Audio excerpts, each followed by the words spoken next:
curiosity, and consequences. So it is the understanding what substances do to our body and the risk that involved in using these substances and what are the factors that will guide to addiction. So rather than using scary tactics like just say no to drugs. No, it's not like that. So stop saying that if you use drugs you'll become crazy. If you use drugs you will die. Stop saying that. You have to show tools and equipment and show proof what these drugs do to our body. But what are the harms they do to our body? So ultimately, it is empowering the minds of people and to prioritize their health and safety. Hi guys, myself Vivekaraji. இப்போ வந்துட்டு நமக்கெல்லாம் ட்ரக்ஸ்னாவே வந்துட்டு கொஞ்சம் நெகட்டிவாக தெரியும்.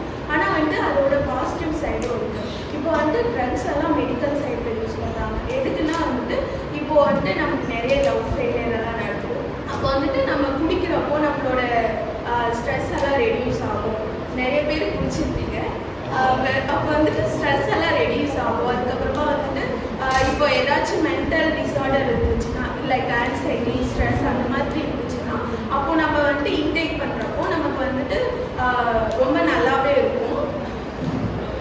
அப்போதைக்கு இது drugs use பண்ணலாம். பட் வந்துட்டு ஒரு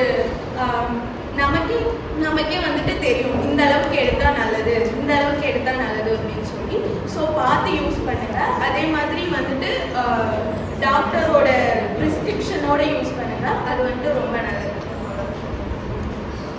ஹாய் கைஸ், நான் வந்துட்டு நெகட்டிவ் ட்ரக் யூஸ் பண்ணுறதுனால நமக்கு 4 பார்ட்ஸ் வந்து அஃபெக்ட் ஆகுது. பிரெயின், லிவர், லங்ஸ், அப்புறம் ஹார்ட். நம்ம வந்துட்டு ரெகுலராக ஒரு ஷெட்யூல் ஃபாலோ பண்ணிருக்கோம். ட்ரக் யூஸ் பண்ணுறதுனால ஸ்லீப், நம்மளோட சாப்பிட்ற டைம், இது எல்லாமே அஃபெக்ட் ஆகும். ஸோ நம்ம நார்மலாக பண்ணுற எதுவுமே நம்மளால பண்ண முடியாது. நம்ம நார்மலாக திங்க் பண்ண முடியும். கிளாஸ் கூட நம்மளால கான்சன்ட்ரேட் பண்ண முடியாது. ஏன்னா நம்ம மைண்ட் ஃபுல்லாக அந்த ட்ரக் யூஸ் பண்ணிட்டு நம்ம அதை கனெக்ட் பண்ண முடியாது. ஸோ அந்த ட்ரக் இல்லைன்னா நம்ம எதுவுமே பண்ண முடியாது அப்படின்ற மாதிரி கான்ஃபிடன்ஸாக தெரியும். ஸோ அந்த அடிக்ஷன் வந்துட்டு வராத அளவுக்கு நம்ம பார்த்துக்கணும்.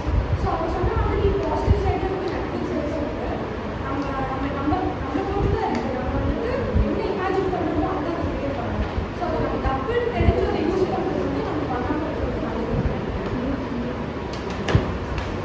Of course you're a psychology student. So உங்களுக்காக கொஞ்சம் சைக்காலஜிக்கல் தெரபிஸ் தியரிஸ்லாம் கொஞ்சம் சொல்கிறேன். ஃபர்ஸ்ட் சிபிடினா காக்னிட்டிவ் பிஹேவியர் தெரப்பி. அப்படின்னா அவங்கக்கிட்ட இருக்கிற நெகட்டிவ் வந்து எங்ககிட்ட வந்துச்சுன்னா நாங்கள் ரிமூவ் பண்ணுவோம். அவங்களோட நெகட்டிவ் தாட்ஸை வந்து உங்களுக்கு கவுன்சிலிங் செக்ஷன் மூலமாக நாங்கள் கொடுத்து ரிமூவ் பண்ண வாய்ப்புகள் அதிகமாக இருக்குது. அண்ட் கவுன்சிலிங் செக்ஷன்ஸ் வந்துட்டு 1-to-1 கவுன்சிலிங் செக்ஷன்ஸ் கொடுக்கலாம். அது வந்து உங்களுக்கு எமோஷனல் சப்போர்ட்டாக இருக்கும். நீங்கள் உங்கள் ஃப்ரெண்டு கிட்ட போய் சொன்னீங்கன்னா இதெல்லாம் என்னடா பிரச்சனையாடா, எனக்கு இதுக்கு மேலே இருக்குன்னு அவங்க பிரச்சனை இருப்பாங்க. ஸோ அது இல்லாமல் அவங்க பிரச்சனை கிட்ட உட்காந்து கேட்கறது நாங்கள் இருக்கோம். அப்புறம் ஃபேமிலி தெரப்பி இருக்கும். ஃபேமிலி மெம்பர்ஸ் கூட அவங்களுக்கு இன்ட்ராக்ட் பண்ணுறதுக்கு ஒரு டைம் கிடைக்கும். அவங்களுக்கு நீங்கள் சும்மா போய் உட்காந்து இன்ட்ராக்ட் பண்ண மாட்டீங்க. இது மூலிமா அவங்களுக்கு கொஞ்சம் இன்ட்ராக்ட் பண்ணுறதுக்கு வந்து அதிக வாய்ப்பு இருக்குது. அண்ட் குரூப் தெரப்பிஸ் இருக்குது. குரூப் தெரப்பிஸ்னால் இப்போ ட்ரக்கில் அடிக்ட் ஆனவங்க நிறைய பேர் குடிகாரங்க ஒட்டுக்கா அடிக்ட் ஆகிருப்பாங்க. அவங்களெல்லாம் ஒட்டுக்கா உட்கார வச்சு அவங்களை டிஸ்கஷன் பண்ண வைப்போம். பாதி பேர் வந்துட்டு இன்டர்நேஷ்னல் ரேஞ்சுக்கு அவங்களுக்கு ஐடியாஸ்லாம் நிறையா இருக்கும். ஸோ அந்த ரேஞ்ச் மூலிமா அந்த கான்வர்சேஷன் மூலிமா அவங்களுக்காக நிறைய பாலிடிக்ஸ் ஐடியாஸ்லாம் வந்து கிடைக்கும்.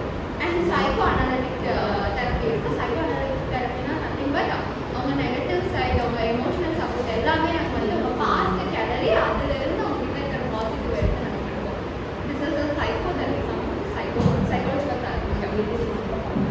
ஹாய் கைஸ், நான் விஷாலினி. நான் இவங்க சொன்னதை வந்து கன்க்ளூஷனாக சொல்ல போகிறேன். இப்போ வந்து உங்களுக்கு உங்ககிட்ட say no at first time. இப்போ வந்து உங்களுக்கு வந்து ட்ரக்ஸ் வந்து சரி மச்சான் அடியில் ஒரு டைம் தானே அப்படின்னு சொல்கிறவங்கிட்ட இல்லைடா எனக்கு வேணாம் அப்படின்னு சொல்கிறதுக்கு உங்களுக்கு வாய் இருக்குது இல்லையா?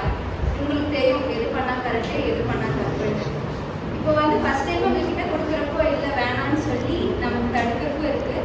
அதை வந்து சரி ஒரு டைம் தானே பண்ணுறப்போ உங்களுக்கு தோணும். அது ஏன் அப்படின்னு யோசிச்சு பார்த்துட்டு பண்ணலாம். என்ன ஏதுன்னு யோசிச்சு பார்த்துட்டு பண்ணலாம். தேங்க்யூ.